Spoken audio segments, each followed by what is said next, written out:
Education Secretary nominee Linda McMahon's confirmation process is moving along today as the Department of Education is giving schools and universities 2 weeks to eliminate diversity initiatives or risk losing federal funding.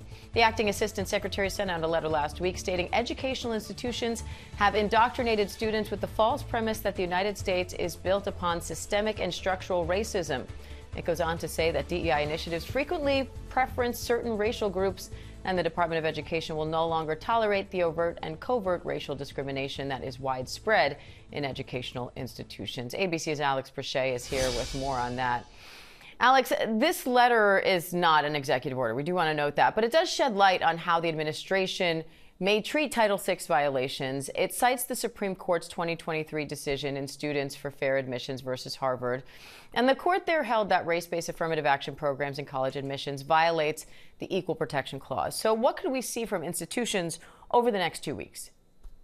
Well, so, Diane, I think it's also important to note this letter came out on last Friday, and so it gave about 14 days for implementation. We were about 8 days away from that deadline, but what it's telegraphing is a new playbook by the Department of Ed to essentially investigate these complaints of Title VI violations more vigorously. As you mentioned, this is not a law. It is not an expansion of Title VI. It is a suggestion and a policy enforcement change that's coming. And so essentially, you have this 1,000-word letter that warned institutions, not just colleges and universities. So we're talking about pre-K through colleges to end discrimination on the basis of race, or they will be subject to federal funding consequences. And so essentially, what you're going to see is, or potentially see, and this is something that Linda McMahon has telegraphed, it's something that President Trump had campaigned on, it's also something that we've seen play out at the state level. A lot of these complaints about diversity, equity, and inclusion programs at the university level, and even some of those programs that have trickled down into local school districts.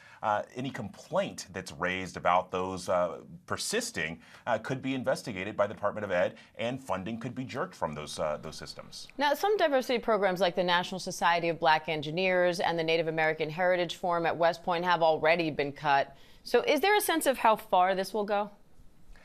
Right now, Diane, no, but you mentioned NSBE, the National Society of Black Engineers, which was disbanded amongst a number of other programs at West Point after this executive order was signed by the president.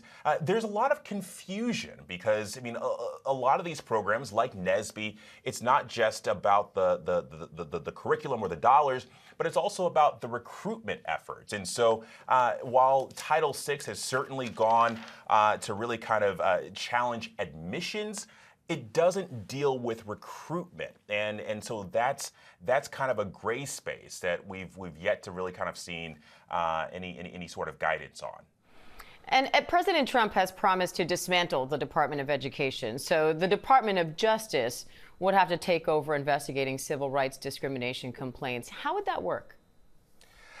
Yeah, that's a really good question, and that's at least what we believe would happen. It's something that in testimony, Linda McMahon had suggested that DOJ do. But look, we know that Trump has said that if she does her job right, she will put herself out of a job, talking about wanting her to dismantle the Department of Ed. And so, you know, it would be unprecedented to have these Title VI claims essentially be investigated by DOJ, like how that would actually play out, especially whenever you're talking about for not just some of these universities, but even local school systems that K through 12, potentially, you know, investigating those complaints. That would certainly be a tall task and a new era for a lot of these school systems to navigate.